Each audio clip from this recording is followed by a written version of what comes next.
مصطفیٰ آمنہ کے در یتیم، یہ تو بتا دیجئے کہ اسلام کیا ہے؟ تو اللہ کے نبی نے ارشاد فرمایا اسلام اس چیز کا نام ہے کہ تم اللہ کو وحدہ لا شریک مانو اور اس کے رسول کو سچا تسلیم کرو اور نماز کو قائم کرو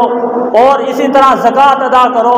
اور اسی طرح رمضان المبارک کے روزے رکھو، اور اگر اللہ نے تمہیں طاقت عطا کی ہو، اگر اللہ نے تمہیں مال عطا کیا ہو، تم مالداروں کے اندر شمار ہوتے ہو، تمہارے پاس مال دولت بھی موجود ہو، تو میرے نبی نے فرمایا پھر تمہیں چاہیے بیت اللہ کا حج بھی ادا کر لو۔ یعنی آخر کے اندر یعنی اسلام کے جتنے احکامات ہیں ان کے اندر سب سے آخری حکم یہ حج کا ہے، اور حج ہی وہ حکم ہے کہ جس موقع کے اوپر پیغمبر صلی اللہ علیہ وسلم کی ذات کے اوپر قرآن مجید کی یہ آیت اتری الیوم اکملت لکم دینکم واتممت علیکم نعمتی ورضیت لکم الاسلام دینا۔ اے میرے محبوب پیغمبر، آپ اپنے یاروں کو کہہ دیجئے، مسلمانوں کو کہہ دیجئے، ایمان والوں کو کہہ دیجئے کہ جو لوگ مسلمان ہیں، جو آپ کے دوست ہیں، جو آپ کے تعلق والے ہیں، جو آپ کے ماننے والے ہیں، جو آپ کا کلمہ پڑھنے والے ہیں، آپ اپنے ان یاروں کو کہہ دیجئے کہ تمہارے رب نے تمہارا دین تمہارے اوپر مکمل کر دیا ہے،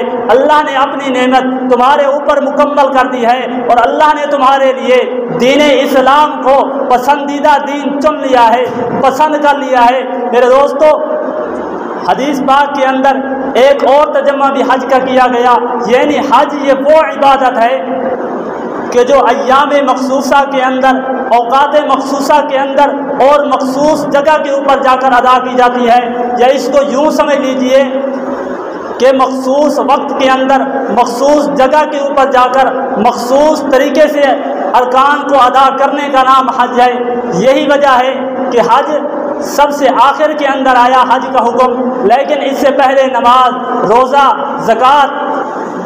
اور باقی جتنے احکامات ہیں تو سب کا حکم اس سے پہلے آیا، حج کا حکم سب سے آخر کے اندر آیا۔ اس کی ایک وجہ یہ بھی ہے کہ حج یہ عبادت بہت بڑی ہے، نماز یہ بھی بہت بڑی عبادت، روزہ یہ بھی بہت بڑی عبادت، زکوٰۃ یہ بھی بہت بڑی عبادت، لیکن حج کے اندر اور باقی عبادات کے اندر بہت سارے فرق ہیں۔ ان میں سے ایک فرق علماء کرام نے یہ بھی لکھا ہے کہ نماز یہ بھی اللہ کا حکم ہے، روزہ یہ بھی اللہ کا حکم ہے، زکوٰۃ یہ بھی اللہ کا حکم ہے، باقی عبادات یہ بھی اللہ کا حکم ہے، اور حج بھی اللہ کا حکم ہے۔ لیکن حج کے اندر اور باقی عبادات کے اندر فرق ایک یہ ہے کہ آپ مثال کے طور پر نماز یہاں بھی پڑھ سکتے ہیں، گھر کے اندر بھی پڑھ سکتے ہیں، اور اگر آپ سفر کے اندر ہیں، سفر کے اندر بھی آپ نماز پڑھ سکتے ہیں، اور اگر ہوائی جہاز کے اوپر بیٹھے ہیں وہاں پر بھی نماز پڑھ سکتے ہیں، زمین کے نیچے اگر آپ چلے جائیں وہاں بھی نماز پڑھنا چاہیں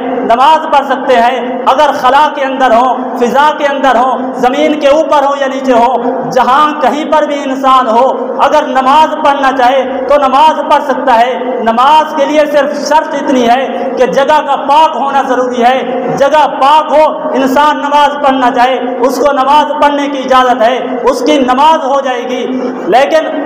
دوسری طرف اگر دیکھ لیں، اسی طرح روزہ ہو گیا، روزہ رمضان المبارک کا رمضان کے اندر فرض تھا، پورا مہینہ ایمان والوں کے اوپر، مسلمانوں کے اوپر رمضان المبارک کے روزے فرض تھے، لیکن خدا نخواستہ اگر کوئی مسلمان، کوئی ایمان والا رمضان المبارک کے روزے نہیں رکھ سکا، یا رمضان المبارک کے کچھ روزے اس کے چھوٹ گئے ہیں، یا جان بوجھ کر اس نے نہیں رکھا، تو اس کی قضا بھی ممکن ہے۔ یعنی رمضان کے روزے چھوٹ گئے، شوال کے مہینے کے اندر رکھ لے، باقی دنوں کے اندر، باقی مہینوں کے اندر اگر ان کی قضا کرنا چاہے، یعنی ان روزوں کو رکھنا چاہے تو رکھنے کی اجازت ہے۔ اسی طرح انسان کے اوپر اگر زکوٰۃ فرض ہو چکی ہے، اور زکوٰۃ کے اندر بھی صرف اتنی شرط ہے کہ اگر آپ کے پاس مال موجود ہو اور اس کے اوپر ایک سال بھی گزر جائے، آپ کے اوپر زکوٰۃ فرض ہو گئی۔ اب زکوٰۃ فرض ہو گئی، اس کا یہ نہیں ہے کہ آپ نے فوری طور پر ادا کرنی ہے، فوری طور پر زکوٰۃ ادا کرو گے تو آپ کی زکوٰۃ ادا ہوگی، اور اگر آپ نے فوری طور پر زکوٰۃ ادا نہیں کی، آپ کی زکوٰۃ ادا نہیں ہوگی۔ اس کے اندر یہ نہیں ہے، بلکہ آپ کے اوپر اگر زکوٰۃ فرض ہو چکی ہے فوراً ادا کر دی تب بھی ادا ہو جائے گی، اور اگر 1-2 دن چھوڑ کر، ہفتہ 10 دن چھوڑ کر آپ نے اپنے مال کی زکوٰۃ نکالی تب بھی آپ کی زکوٰۃ ادا ہو جائے گی، اور اگر آپ نے زکوٰۃ کا مال ایک آدمی کو دیا، ایک مستحق کو دیا تب بھی آپ کی زکوٰۃ ادا ہو جائے گی، اور اگر مختلف مستحقوں کو زکوٰۃ کا مال دیا تب بھی آپ کی زکوٰۃ ادا ہو جائے گی، یعنی فوری دیں تب بھی ادا ہو سکتی ہے، بعد میں دیں تب بھی ادا ہو سکتی ہے، ایک آدمی کو دیں تب بھی ادا ہو سکتی ہے، کافی آدمیوں کو دیں تب بھی زکوٰۃ ادا ہو سکتی ہے، یعنی زکوٰۃ کے جتنے لوگ مصارف ہیں، جن لوگوں کو زکوٰۃ دینے کا حکم ہے ان میں سے کسی ایک کو دے دی یا ان ساروں کو دے دی تو آپ کی زکوٰۃ ادا ہو جائے گی، یعنی یہ وہ عبادات تھی کہ جو ہر وقت اور کسی جگہ کے اوپر بھی رہتے ہوئے انسان ادا کر سکتا تھا، لیکن اس کے برخلاف حج کا حکم جو ہے، حج یہ وہ فرض ہے کہ جس کے لیے ایام بھی متعین کیے گئے، جگہ بھی مقرر کی گئی، یعنی نماز آپ مسجد کے اندر بھی پڑھ سکتے تھے، گھر کے اندر پڑھ سکتے تھے، لیکن حج کو آپ مسجد کے اندر ادا نہیں کر سکتے، حتیٰ کہ آپ بیت المقدس کے اندر چلے جائیں وہاں پر بھی آپ کا حج ادا نہیں ہوگا، روزہ رسول کے اوپر ٹھہر جائیں وہاں بھی آپ کا یہ حج ادا نہیں ہوگا، اور کسی مدرسے کے اندر،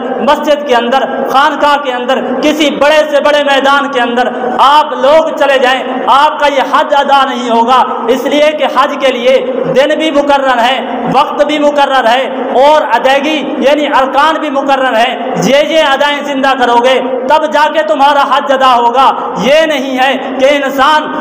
حج کے جو 5 دن ہوتے ہیں یعنی 8 سے لے کر 13 تک کے ان 5 دنوں کے علاوہ اگر انسان سارا سال تک کعبۃ اللہ کا طواف کرتا رہے تو انسان کو کعبۃ اللہ کے طواف کرنے کا ثواب تو مل جائے گا، لیکن حج کے اندر جو مسلمان کو، ایمان والے کو ثواب ملتا ہے وہ ثواب نہیں ملے گا، یعنی حج کی عبادت کا اس کو اجر نہیں ملے گا، باقی ثواب اس کو طواف کرنے کا علیحدہ ملتا رہے گا۔ تو یہی وجہ ہے کہ نماز کے اندر بھی اتنی پابندی نہیں، حالانکہ زکوٰۃ نماز کا حکم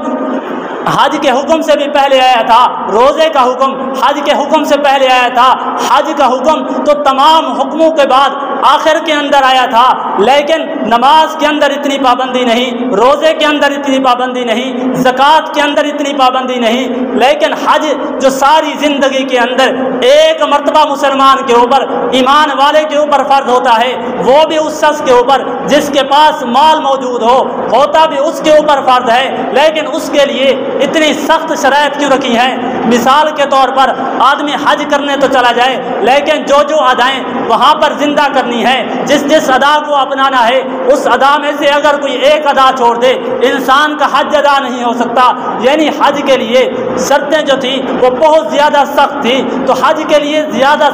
شرطیں اور سخت کیوں ہیں اور نماز کے لیے، باقی عبادات کے لیے اتنی سخت شرطیں کیوں نہیں ہیں؟ اس کی حکمت کیا ہے؟ اس کی وجہ کیا ہے؟ علماء کرام نے لکھا ہے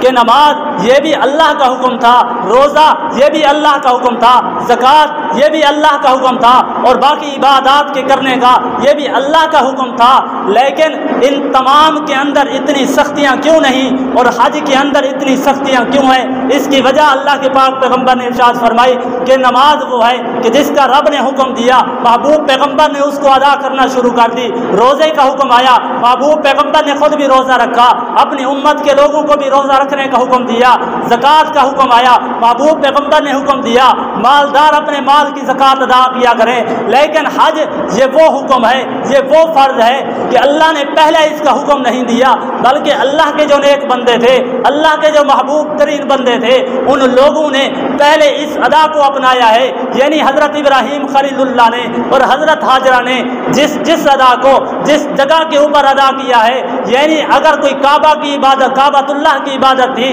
جو حضرت ابراہیم نے کعبۃ اللہ کے اندر جس انداز کے ساتھ، جس طریقے کے ساتھ، جو دعا مانگ کر جس انداز کے ساتھ عبادت کی تھی، اگر حاجی آدمی حج کرنے والا اس انداز کے ساتھ کعبۃ اللہ کے اندر جائے گا، اللہ کے گھر کے اندر جائے گا اور وہی دعا مانگے گا، اسی طریقے سے عبادت کرے گا، تب جا کے اس کا حج قبول ہوگا۔ اسی طرح صفا مروہ کی سعی ہو گئی، آدمی اگر سیدہ ہاجرہ کے قدموں کے اوپر بھاگے گا ویسے طریقے سے تب جا کے اس کی عبادت قبول ہوگی، اور ساتھ وہ دعائیں بھی پڑھے گا جو ان لوگوں نے جن کی اداؤں کو اللہ نے حج بنایا ہے، بعد میں اللہ نے حج کا قانون بنایا، حج کا حکم آیا، یعنی جس طریقے سے اللہ کے نیک بندوں نے جو ادا جس طریقے کے ساتھ جس وقت کے اندر جس دن کے اندر جس طریقے سے ادا کی ہے، اسی دن کے اندر اسی طریقے کے ساتھ اسی وقت کے اندر اگر مسلمان حاجی آدمی حج کرنے والا اگر ادا کرے گا تو اس کا حج قبول ہوگا۔